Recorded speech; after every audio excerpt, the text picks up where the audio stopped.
Irmãos amados, é uma bênção estar aqui mais uma vez para partilhar com vocês a palavra. E eu quero convidar a todos para abrirmos juntos a Escritura, no primeiro livro de Samuel, capítulo 30. 1 Samuel, capítulo 30.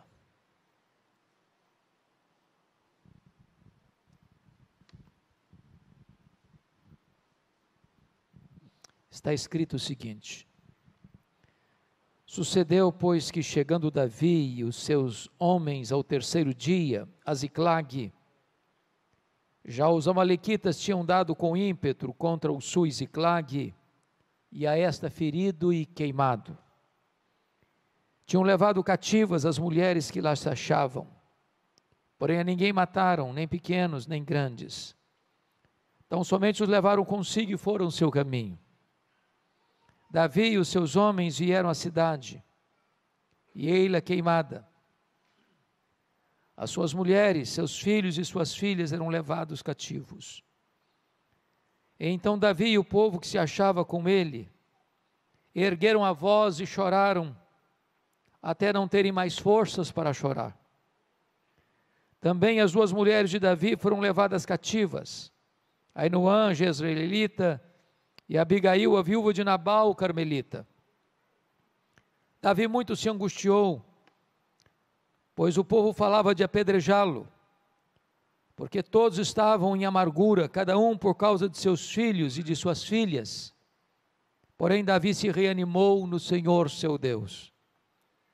Disse Davi a Abiatar, o sacerdote, filho de Aimeleque: Traze-me aqui a estola sacerdotal. E Abiatar a trouxe a Davi. Então consultou Davi ao Senhor, dizendo: Perseguirei eu o bando? Alcançá-lo-ei? Respondeu-lhe o Senhor: Persegue-o, porque de fato o alcançarás, e tudo libertarás. Partiu, pois, Davi, ele e os 600 homens que com ele se achavam, e chegaram ao ribeiro de Besor, onde os retardatários ficaram. Davi, porém, e 400 homens continuaram a perseguição, pois que 200 ficaram atrás, por não poderem, de cansados que estavam, passar o ribeiro de Besor. Verso 18. Assim Davi salvou tudo quanto haviam tomado os amalequitas. Também salvou as suas duas mulheres. Não lhes faltou coisa alguma, nem pequena nem grande, nem os filhos, nem as filhas, nem o despojo. Nada do que lhes havia tomado, tudo Davi tornou a trazer. Também tomou Davi todas as ovelhas e o gado, e o levaram diante de Davi e diziam: Este é o despojo de Davi. Amém. Mantenha sua Bíblia aberta nesta passagem comigo.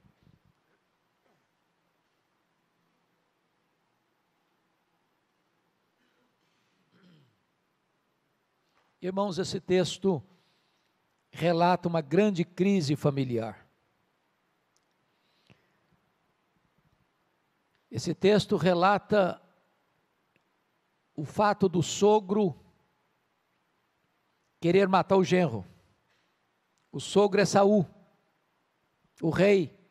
O genro é Davi, o futuro rei. Davi não tem mais para onde fugir do seu sogro.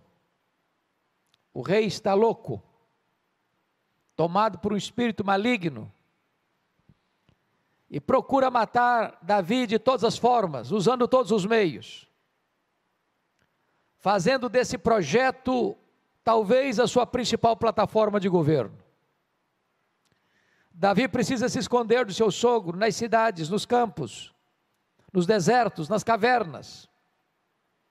Quando Davi percebe que não tem mais como fugir do seu sogro, ele busca asilo político entre os filisteus, históricos inimigos de Israel. E diz a Bíblia que o rei filisteu, o rei Aquis, abriga Davi, acolhe Davi, simpatiza-se com Davi, e Davi pede para ele uma cidade para que pudesse abrigar ele, sua família e os 600 homens com suas respectivas famílias que o acompanhavam. Aquis designou-lhe a cidade de Ziclag. Mas houve um momento em que o rei filisteu forma o seu exército, avança em linha de batalha para guerrear contra Israel. E a essas alturas Davi era o escudeiro do rei filisteu. Quando marchavam para esta batalha, os príncipes filisteus disseram para o rei Aquis: Davi é um guerreiro, Davi é um israelita, se ele se voltar contra nós nesta peleja, ele vai impor a nós uma acachapante derrota, ele não pode ir conosco, despede-o. A contragosto o rei fez isso, e quando Davi e os seus 600 homens retornam para Ziclag, onde estavam suas famílias respectivas, ficam perplexos e chocados com o que vem. A cidade tinha sido invadida pelos terroristas do deserto, os amalequitas. A cidade tinha sido saqueada. A cidade tinha sido queimada. A cidade tinha sido ferida. E os amalequitas levaram cativos as mulheres, os filhos e as filhas. Quando Davi vê essa cena, ele e os seus homens choraram até não terem mais forças para chorar. Seus homens estão revoltados com ele, com amargura de alma, por causa de seus filhos e de suas filhas, e querem matar Davi. Porém Davi se reanima no Senhor seu Deus, e clama a Deus em oração, uma oração curta, porém poderosa. Ele pergunta para Deus: perseguirei eu o bando? Alcançá-lo-ei? Em outras palavras, meu Deus, eu vou aceitar passivamente a decretação da derrota, ou eu vou reagir? E Deus responde para Davi: persegue o inimigo, Davi, porque tudo que ele tomou de você, você vai trazer de volta. Diz a Bíblia que Davi foi, que Davi lutou, que Davi venceu, que Davi tomou tudo de volta, não ficou nada para trás, nem as mulheres, nem os filhos, nem as filhas, nem as coisas grandes, nem as coisas pequenas, tudo Davi tornou a trazer. Esse texto, irmãos, enseja-nos algumas lições. Talvez a maior crise do mundo não é a crise que hoje atinge a Rússia e a Ucrânia, que bota o mundo na ponta dos pés. E as nações, como disse esta semana um analista político, não têm amigos, nações têm interesses. Esta guerra só não é estancada porque o arsenal que a antiga União Soviética, hoje Rússia, tem, juntamente com os Estados Unidos, já dito por Mikhail Gorbachev em 1985 no livro Perestroika, dá para destruir o planeta completamente, transformando em poeira cósmica 16 vezes. Mas a maior crise não é a política, não é a econômica. A maior crise da humanidade é a crise da família. E esse texto mostra para nós como o inimigo ataca a família. E eu gostaria que você, com a Bíblia aberta, pudesse observar comigo como é esse ataque furioso, implacável do inimigo contra a família. Em primeiro lugar, este ataque é um ataque implacável. Veja comigo o versículo 1. Já os amalequitas tinham dado com ímpeto contra o Ziclag. Esta palavra ímpeto quer dizer que o ataque foi furioso, foi avassalador, foi arrasador, foi irresistível. É assim que o inimigo ataca a família, para destruí-la, para desconstruí-la, para miná-la. Quantas famílias sendo alvos desse ataque, irmãos? Eu nunca me esqueço Um dia eu estava pregando aqui em Vitória, numa casa. E enquanto eu pregava, pastor Jailton, uma mulher chorava convulsivamente. Quando eu terminei a mensagem, eu fui procurar aquela mulher e disse: o que está acontecendo? Ela me respondeu assim: pastor, o diabo destruiu a minha vida. E eu disse: mas o que a senhora quer dizer com isso? Ela respondeu: eu tinha uma família, meu marido, meus 2 filhos, um bom apartamento, um bom salário, mas nós não tínhamos paz. Havia uma nuvem escura, havia um ambiente pesado na nossa casa. E ela disse: um dia eu acordei assustada, com o grito, apavorado dos meus filhos, e quando eu me levantei, o meu marido não estava do meu lado. Eu corri na direção do quarto, a porta estava trancada. Eu bati a porta não se abriu. Eu arrombei a porta e me deparei com um quadro horrível. O meu marido estava apunhalando os nossos filhos. E quando eu entrei no quarto, ele enterrou o punhal sobre o próprio peito e caiu ensanguentado sobre os corpos sem vida dos meus filhos. Ela me disse: eu levei toda a minha família para o cemitério. O diabo destruiu a minha vida. Notinha de rodapé. O ano passado, há 2 anos, ao melhor juízo, 2 anos, nós estávamos aqui no centro da cidade, distribuindo o folheto cada dia, o livreto cada dia. E uma mulher olha para mim, me reconhece, e disse: eu posso lhe dar um abraço? Falei: pode, mas eu não sei quem é a senhora. Ela me disse: eu sou aquela mulher que há tantos anos estava naquele culto que o senhor pregou. Eu levei toda a minha família para o cemitério. Pastor, eu quero dizer para o senhor que Jesus me salvou, que Jesus transformou minha vida, que eu vivo com esperança hoje em Cristo Jesus. Eu fiquei tão feliz de receber o abraço daquela mulher. Há muitas pessoas, irmãos, vítimas desse ataque furioso do inimigo. Mas veja em segundo lugar, no versículo 1, quando está escrito que nesse ataque feriram e queimaram a cidade. Você queima estruturas, mas você fere pessoas. Há muitas pessoas feridas hoje, irmãos, feridas na alma, feridas na honra, feridas nas emoções, feridas psicológica e fisicamente,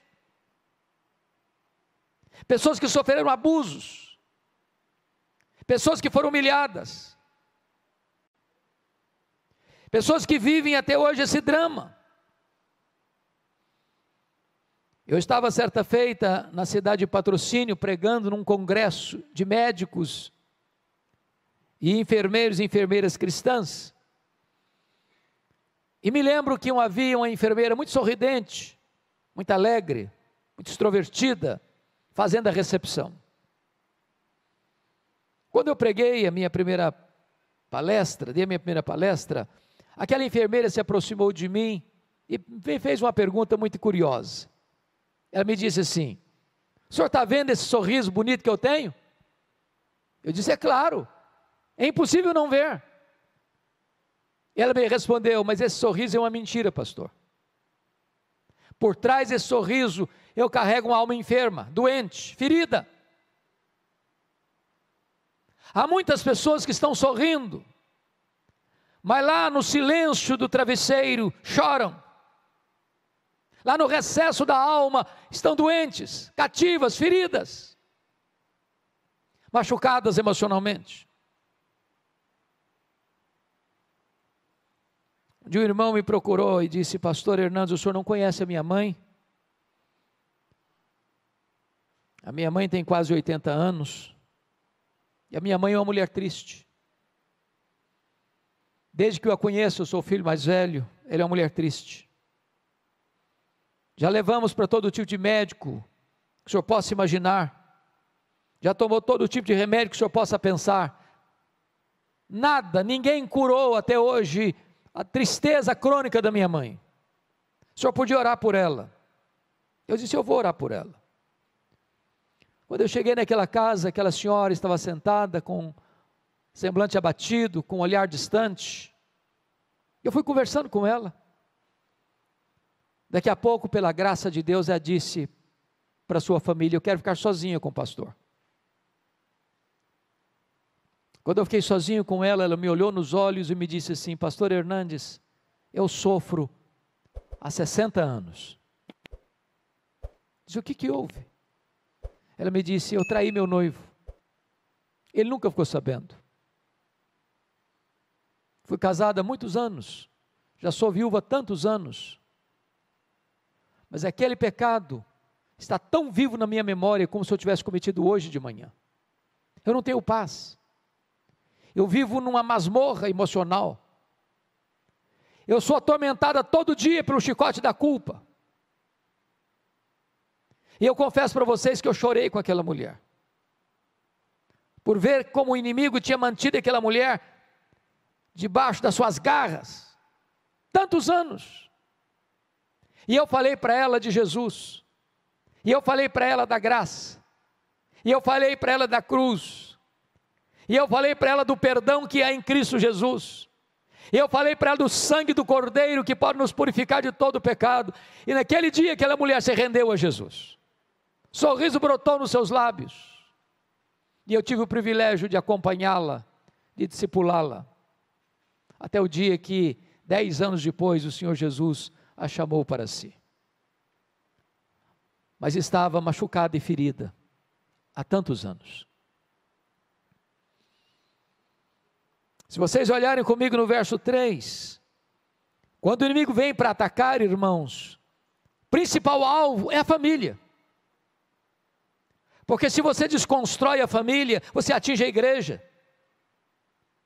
Se você desestrutura a família, você arrebenta com a sociedade. Não há igreja forte com famílias fracas, não há sociedade forte com famílias doentes. Você percebe aí que os inimigos levaram cativos as mulheres, os filhos e as filhas, e eu pergunto a você, como é que um homem pode estar bem, sabendo que a sua mulher está prisioneira do inimigo? Como é que um pai e uma mãe podem estar bem, sabendo que seus filhos estão nas mãos do inimigo?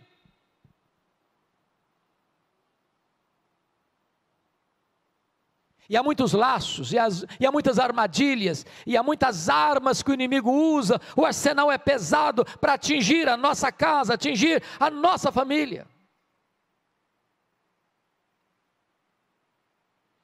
Eu nunca me esqueço, um dia um irmão me disse assim, pastor, eu vim aqui dizer para o senhor, que eu estou deixando a igreja, estou deixando a minha mulher, estou deixando as minhas filhas, conheci outra mulher, estou apaixonado por ela, e vou viver essa aventura.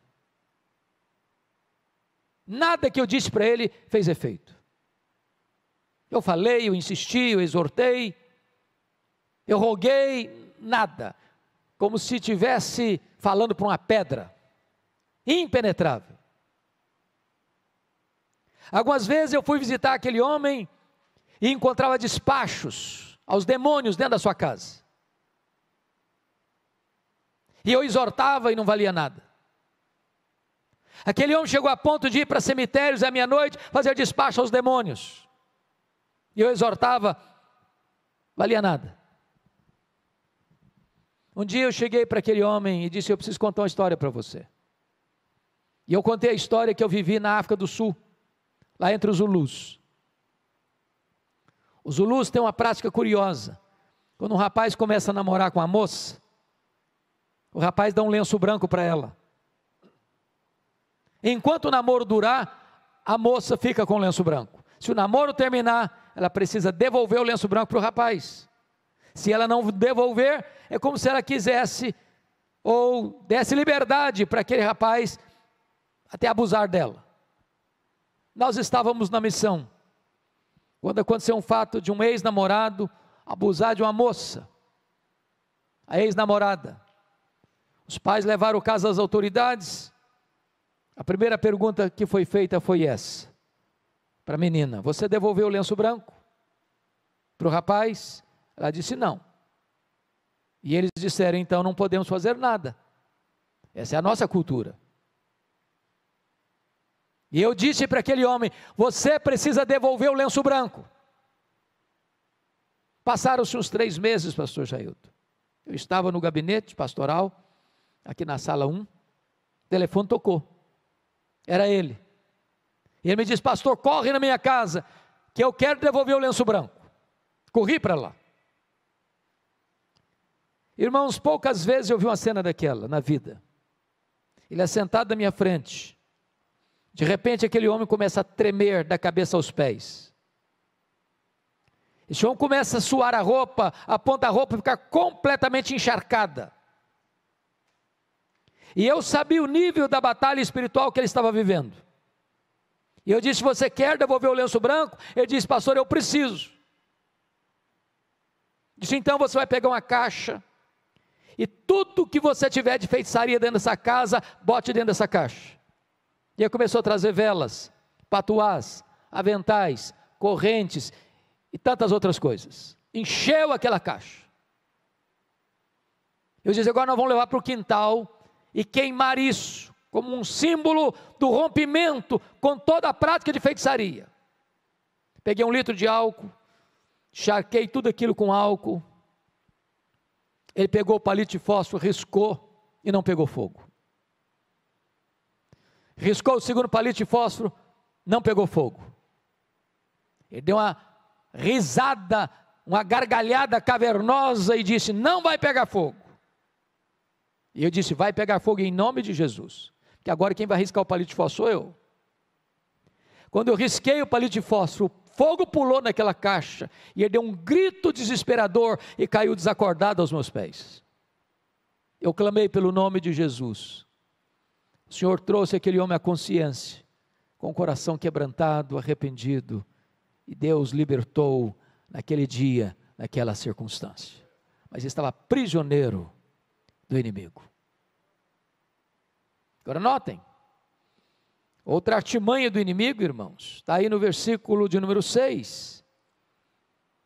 Davi muito se angustiou, pois o povo falava de apedrejá-lo, porque todos estavam em amargura, cada um por causa de seus filhos e de suas filhas. Notem vocês, quando eles chegam, aqueles homens leais a Davi, aliados de Davi, soldados de Davi, se colocam contra Davi, para matá-lo.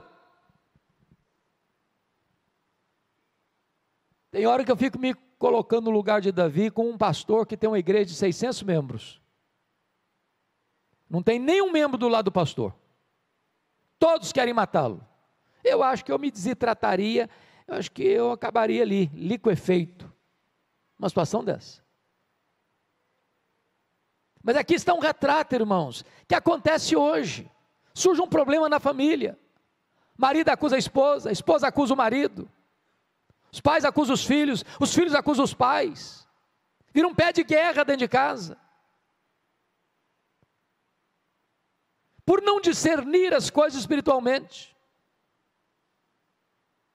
Eu quero dizer para você que o seu problema não é a sua mulher, não é o seu marido, não é o seu filho, não é a sua filha, não é seu pai, não é sua mãe, não é seu genro, não é sua nora, não é sua sogra, não é seu sogro, não é seu cunhado, não é sua cunhada, não são seus parentes.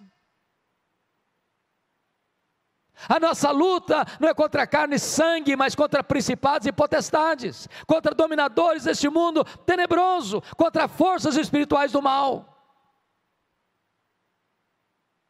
Preste atenção na frase que eu vou lhe dizer agora. Quando você faz do aliado inimigo, você faz do inimigo aliado.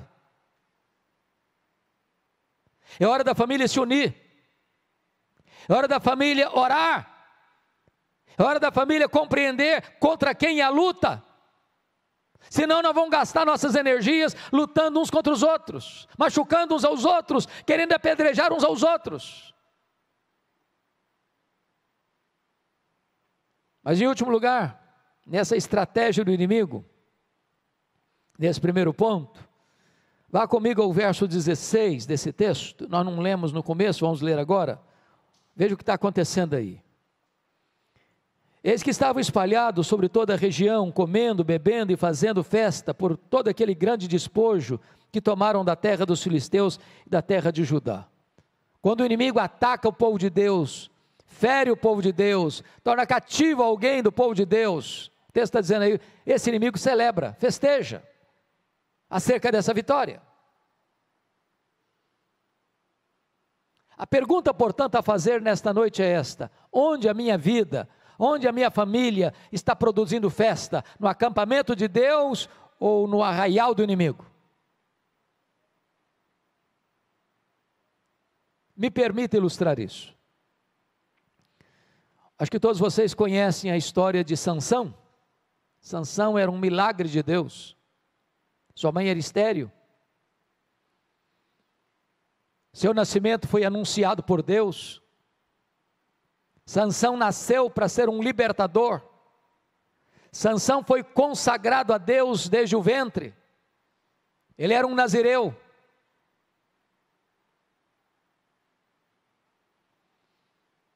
E como nazireu que era, ele não podia fazer três coisas. Ele não podia tocar em cadáver, ele não podia beber bebida forte, beber vinho, e não podia cortar o cabelo. De todos os juízes de Israel, só ele fez carreira solo. Diz a Bíblia que um dia ele olha caminhando com seu pai e vê uma moça filisteia, se agrada dela e diz para o pai assim: papai, eu quero aquela moça para mim. Seu pai disse assim: meu filho, mas tem tanta moça em Israel. Estou parafraseando. Você vai logo se engraçar com essa menina? Ela não é do nosso povo, ela não tem os mesmos valores, a mesma crença, o mesmo Deus que nós. E ele responde: mas eu quero é esta, porque só desta eu me agrado. Não quero papo, não quero conversa. Notinha de rodapé. Eu nunca vi um rapaz e uma moça que, tendo desobedecido pai e mãe na área do namoro, tenha sido feliz no casamento. Rapaz, moça, escute seus pais. Você pode achar seu pai e sua mãe quadrados, não importa, ultrapassados, não importa, escute seus pais.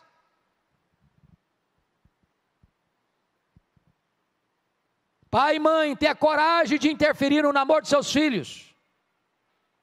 Eles podem até não gostar, eles podem até chorar, mas choro não mata filho não, mas casamento ruim mata. Se o pai e a mãe estão percebendo que o menino chega em casa chorando, a menina chega em casa chorando, atendeu o telefonema, termina o telefonema chorando, está na hora de parar com esse namoro. Que namoro ruim é um ensaio para um casamento trágico. Diz a Bíblia que o Sansão tem para a casa da moça,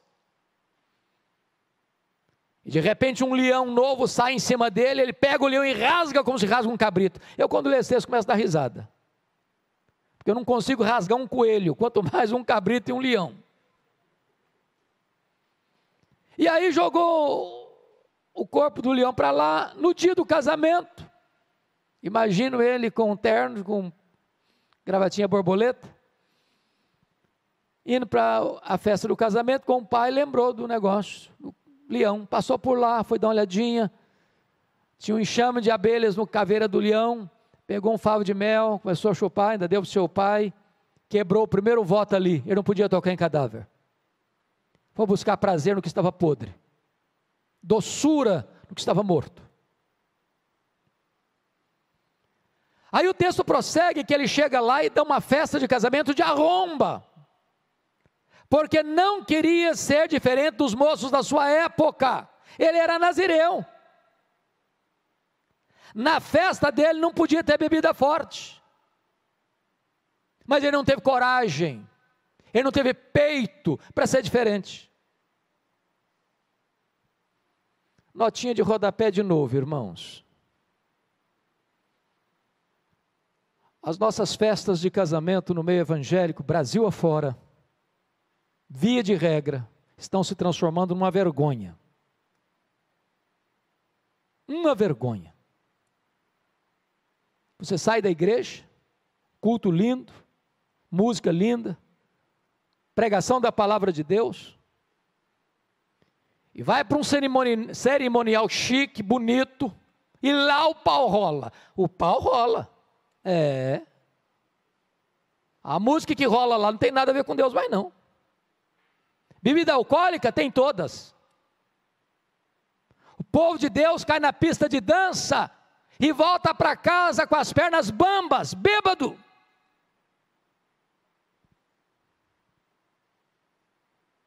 Precisaríamos ter coragem para dizer, não, eu sou crente, eu sou nazireu, sou consagrado, a minha festa é diferente.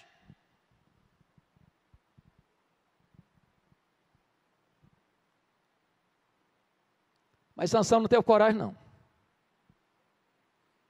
E diz a Bíblia que aquele casamento devia ir para o livro dos Guinness, porque nem lua de mel teve.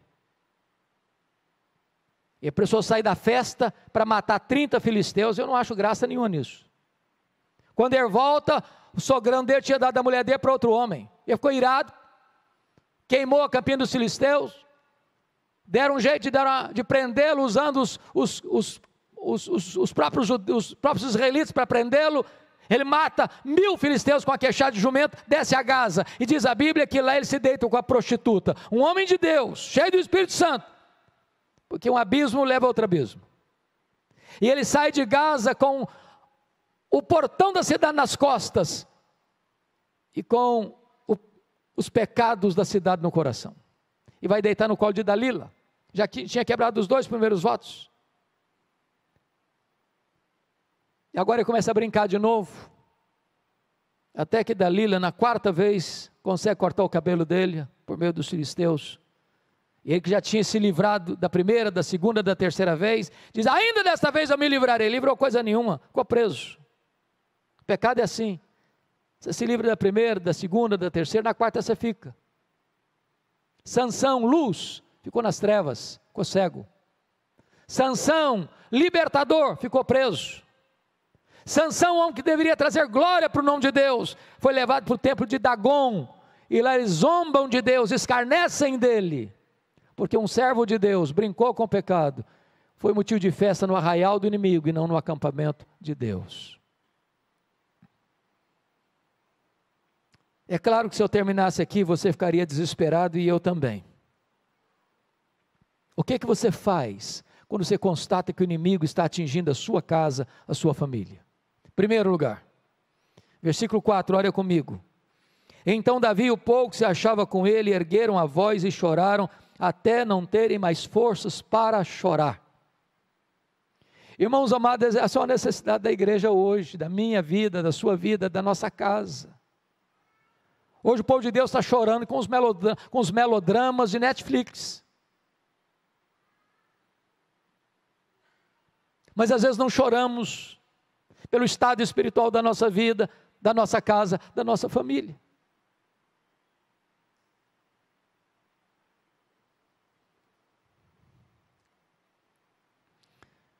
Num dos livros do pastor Tim Cymbala, pastor da Igreja Batista do Brooklyn, nos Estados Unidos, uma das maiores igrejas e um dos ministérios de música mais destacados da América, pastor Tim Cymbala diz que certa feita ele chegou em casa, a sua filha primogênita, adolescente, disse assim para ele, papai, eu não quero saber da igreja, eu não quero saber de Deus, eu não quero saber de nada, eu quero é curtir a vida, quero ir embora de casa. E o pai pediu, insistiu, chorou, não adiantou não, a menina pegou a mochila, saiu de casa. Pastor Cymbala chegou a pensar em largar o ministério. Um dia um colega dele ligou para ele da Flórida e disse, pastor Cymbala, esquece essa menina, toca a sua vida, toca o seu ministério, ela não está nem aí com você. Mas eu pergunto, que pai esquece uma filha, que mãe esquece um filho? Ele relata que naquela semana,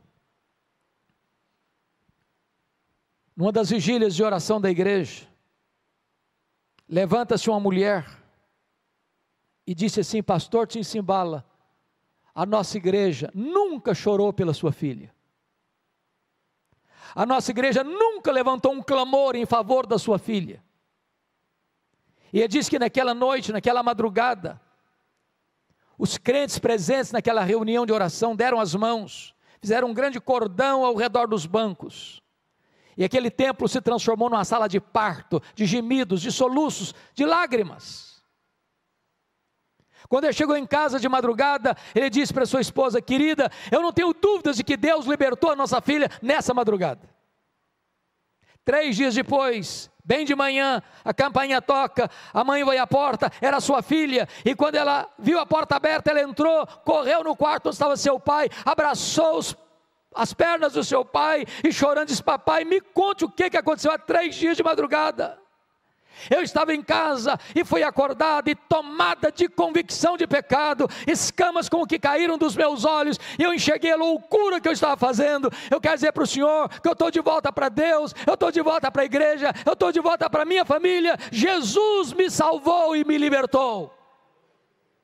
Eu quero dizer para você, meu irmão, minha irmã, nossos filhos precisam ser criados para a glória de Deus. Você não gerou filhos para a morte, você não gerou filhos para o cativeiro, você não gerou filhos para povoar o inferno. Não abra mão dos seus filhos, não desista de seus filhos em nome de Jesus. Chore por eles, jejue por eles, ore por eles, não abra mão deles.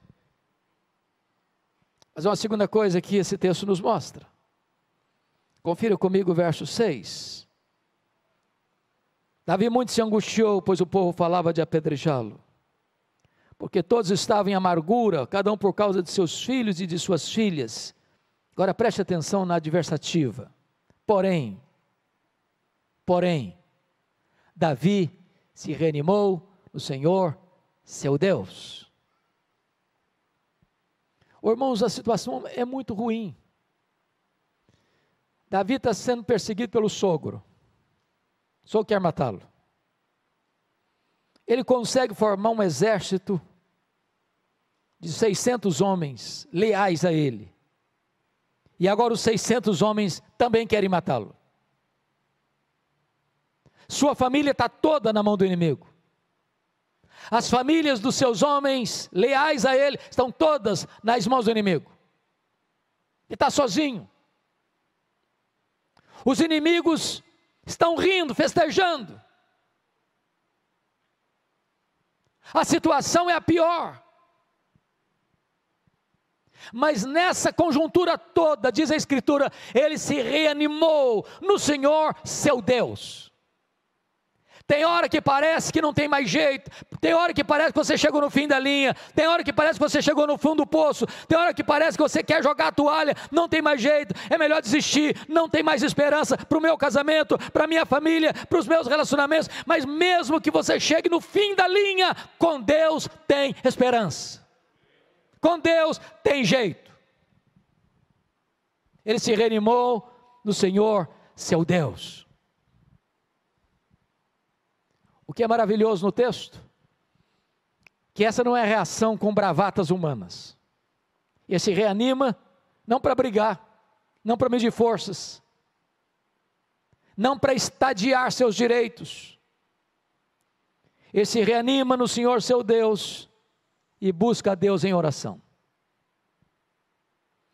Irmãos, tem muito momento na vida da família que a gente quer ganhar no argumento, quer ganhar na força, quer ganhar no direito, quer ganhar no tribunal.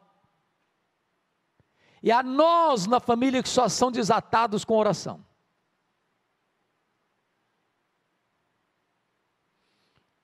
E pastor Jailton, me parece que essa é uma das orações mais curtas da Bíblia. Porque a oração de Davi consiste apenas em uma pergunta. Se fosse hoje, nós diríamos assim: perseguirei o bando, em nome de Jesus, amém. Não é pelo muito falar. Tem hora que você nem consegue articular as palavras como Ana, você só balbucia, mas a sua alma está sendo despejada.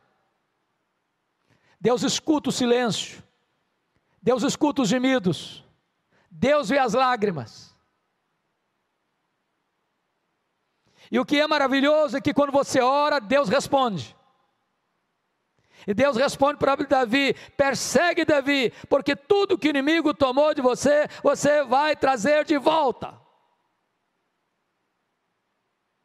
O que Deus está dizendo para Davi é o seguinte: não aceite passivamente a decretação da derrota na sua família. Talvez até agora você está levando de goleada, mas Deus é poderoso para virar esse placar. Aquilo que talvez hoje está sendo seu motivo de choro e dor, amanhã vai ser motivo da sua maior alegria. Agora preste atenção, o que Deus promete é vitória e não ausência de luta. O que Deus promete é chegada certa e não caminhada fácil. Porque dos 600 homens, 200 ficaram para trás de cansados que estavam. Mas se você tem a promessa, você não para, você não desiste, você luta e você não abre mão da vitória. Davi foi, Davi lutou, Davi venceu. Davi tomou de volta as mulheres, os filhos, as filhas, as coisas grandes, as coisas pequenas, nada ficou para trás, tudo Davi tornou a trazer. A pergunta que eu faço a você nesta noite é: o que é que você já teve que foi tirado de você? O que é que a sua família já teve que foi tirado da sua família? Talvez a harmonia, talvez o diálogo ao redor da mesa, talvez a vida devocional.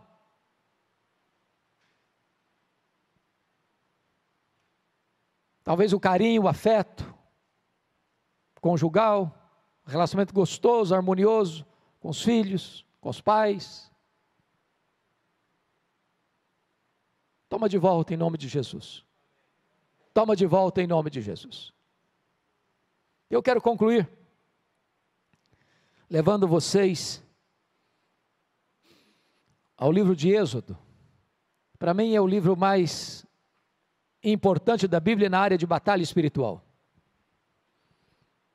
Porque se Faraó é um símbolo do diabo, o Egito é um símbolo do mundo, a saída do Egito é um símbolo da redenção pela cruz de Cristo. E quando Moisés liderava esta saída do Egito, da escravidão do Egito, Faraó tentou 4 alternativas para impedir o povo de sair. A primeira delas está no capítulo 8, verso 25. Faraó disse para Moisés assim: Moisés, adore a Deus aqui mesmo, sirva a Deus no Egito mesmo, não precisa sair do Egito para servir a Deus, levante altares aqui. É a ideia de que você pode ser crente sem mudar de vida. Moisés rejeitou decisivamente essa proposta. Disse: não, nós vamos embora. Egito é lugar de escravidão, nós vamos embora, somos livres agora, estamos saindo aqui. Aí o faraó partiu para a segunda proposta, está no capítulo 8, verso 28. Tá bom, então vocês vão embora, mas não vá muito longe não, fica aqui por perto. E ele até disse: ore por mim. Deixa eu lhe dizer uma coisa, o diabo nunca é tão perigoso como quando ele veste a capa da piedade. É a ideia de que você pode ficar no fio da navalha. É a ideia de que você pode dizer assim: eu sei até onde eu posso ir e a hora que eu devo parar. É a ideia de você desfrutar da igreja e do mundo ao mesmo tempo. Ter vida dupla. Moisés recusou frontalmente. Bons vizinhos, nós vamos embora. Aí o faraó partiu para a terceira proposta, capítulo 10, versos 10 e 11. Tá bom, vocês podem ir embora. Cabecinha branca, pode tudo ir embora. Vocês servem a Deus. Os jovens, as crianças ficam no Egito. Irmãos, essa proposta hoje está tão sutil, porque tem muita gente hoje, que pensa isso. A juventude passa, Jovem tem que curtir a vida. Se não curtir agora, vai curtir quando? Eu nunca me esqueço, me permita contar isso. Um dia eu fui convidado para pregar numa igreja, uma das maiores igrejas da nossa denominação, numa das belas cidades do Brasil. E era um trabalho da juventude. E eu, o pastor Jailton sabe da dificuldade que eu tenho de me dar tema. Se você me der um tema para pregar, eu fico completamente desconcertado. Eu não sei lidar com tema. Eu gosto de pegar um texto e expô-lo, mas me dá um tema, eu fico perdido. E naquele dia me deram um tema. E o tema era santidade. Aí cheguei, preguei. Terminei de pregar, um grupo de moços me pegou pelo braço, literalmente. Me arrastou para uma sala. E um dos rapazes, eu não sabia quem era direito, acho que era o líder deles, botou o dedo no meu nariz e disse: o senhor é um homem retrógrado, o senhor é um quadrado, o senhor está pensando o quê? Nós somos jovens universitários. Qual o problema de ir na boate? Qual o problema de ir na balada? Qual o problema de tomar o nosso shoppingzinho no sábado à tarde? Domingo nós estamos na igreja, nós somos conscientes, somos maduros. Eu quase apanhei. E eu fiquei desconcertado. Mas naquele momento eu disse para eles assim: olha, vocês me convidaram, eu não vim aqui porque eu quis. Vocês até me deram um assunto para tratar. Agora, antes de ir embora, eu preciso dizer para vocês então duas coisas.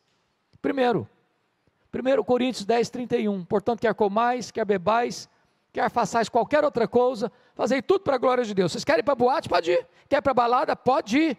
Quer encher a cara? Pode encher. Mas tem que ser para a glória de Deus. Se conseguirem fazer para a glória de Deus, vai em frente. Duvido que consigam. Segunda coisa, Colossenses 3,17. E tudo que fizerdes, seja em palavra, seja ação, fazer em nome do Senhor Jesus, dando por isso graça a Deus Pai. Então eu falei, quando vocês forem para a balada, você tem que dizer isso: estou aqui em nome de Jesus. Oh meu Deus, para a glória do teu nome, estou enchendo a cara aqui. Se conseguirem, vão em frente. E até logo. Saiu mais rápido. Me deu uma amnésia, pastor. 10 anos depois, recebo um convite, esqueço. Era na mesma igreja. Quando eu chego, uma mulher me aborda, me fazendo a pior pergunta que você pode fazer para um pastor. Nunca faça essa pergunta para um pastor. Perguntou assim: o senhor se lembra de mim? Essa pergunta é horrível, porque normalmente a gente não lembra mesmo. Eu olhei, tornei a olhar, falou: ô minha irmã, a senhora me desculpa, mas não lembro não. Ela me disse assim: eu sou a mulher daquele rapaz que botou o dedo no seu nariz. Falei: pronto, não apanhei da primeira, vou apanhar da segunda. Não apanhei do filho, vou apanhar da mãe. Eu disse: minha irmã, o que aconteceu com seu filho? Ela me disse: pastor Hernandes, naquele dia que o senhor confrontou meu filho, Deus mudou a história dele. Meu filho é um homem de Deus. Meu filho é um homem cheio do Espírito Santo. Meu filho compreendeu que a vida com Jesus vale a pena. Então deixa eu dizer uma coisa para você: lugar de jovem curtir a vida é na igreja, é na casa de Deus, porque é na presença de Deus que tem plenitude de alegria. Mas eu partiu para a quarta proposta. Está lá no capítulo 10, versos 24 e 25. Tá bom, vocês podem ir embora. Vai todo mundo embora. Mas os rebanhos ficam. Vocês servem a Deus, o dinheiro de vocês serve ao Egito. Deixa eu lhe dizer algo muito solene. Se o seu bolso não está convertido, muito provavelmente seu coração também não está. A Bíblia diz que onde estiver o teu tesouro, aí estará o teu coração. A resposta de Moisés para Faraó é incrível. Ele respondeu assim: Faraó, você quer os nossos rebanhos? Pois fique sabendo que nenhuma unha vai ficar no Egito. Nenhuma unha. Até hoje eu não sei muito bem para que serve uma unha. Deve servir para alguma coisa. O que Moisés está dizendo é o seguinte: tudo que Deus nos deu vai estar a serviço de Deus. Não deixamos nada na mão do inimigo. E hoje eu quero encorajar você, meu irmão, minha irmã, a tomar de volta o que Deus lhe deu. Não deixe nada nas mãos do inimigo. Eu quero orar com vocês. Quero orar pela sua vida, quero orar pela sua família. Quero orar pelos seus filhos, pelos meus filhos, pelos nossos filhos. Vivemos dias difíceis, de muitas lutas. E se você hoje anseia ardentemente ver Deus fazendo coisas extraordinárias na sua vida, na sua casa, na vida de seus filhos, eu gostaria que, se você particularmente, especificamente tem uma causa para colocar diante de Deus, nesse sentido, que você ficasse em pé agora, onde você está, eu quero orar por você em nome de Jesus.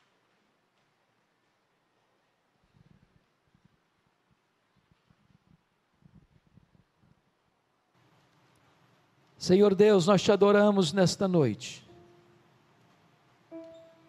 porque esta história vivida por Davi tem se repetido ao longo dos tempos, e nós temos visto, meu Deus, quantas vezes o inimigo tem cirandado com famílias, trazendo dor, choro, sofrimento, angústia. Oh meu Deus, em nome de Jesus, que Tu nos livres das ciladas do diabo, das armadilhas, dos laços do passarinheiro,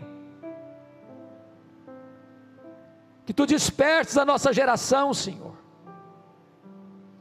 que Tu despertes os casais da igreja, as famílias da igreja, para que vigiemos, para que não haja brecha para os dardos inflamados do maligno trazerem feridas na nossa vida. Por amor do Teu nome, salva a família. Por amor do Teu nome, liberta o cativo. Por amor do Teu nome, traz de volta os filhos desviados. Por amor do Teu nome, restaura os que caíram, Senhor. Abre os olhos dos que não estão enxergando, em nome de Jesus. Rompe as cadeias, quebra os laços, glorifica o Teu nome.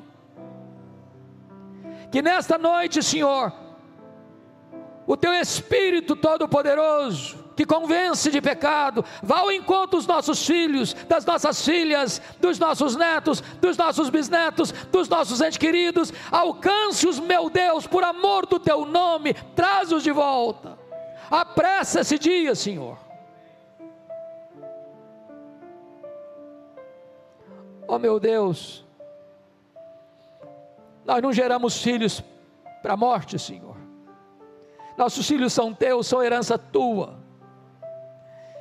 E nós te pedimos, Deus, que nos dês a alegria de vê-los aos Teus pés, cheios do Espírito Santo. Guarda as famílias, Senhor, protege as famílias. E que nesta noite Tu nos dês um sinal do Teu favor, um sinal do Teu favor, para que possamos ir e lutar e vencer e trazer de volta tudo aquilo que Tu nos deste, no poderoso nome de Jesus, aleluia.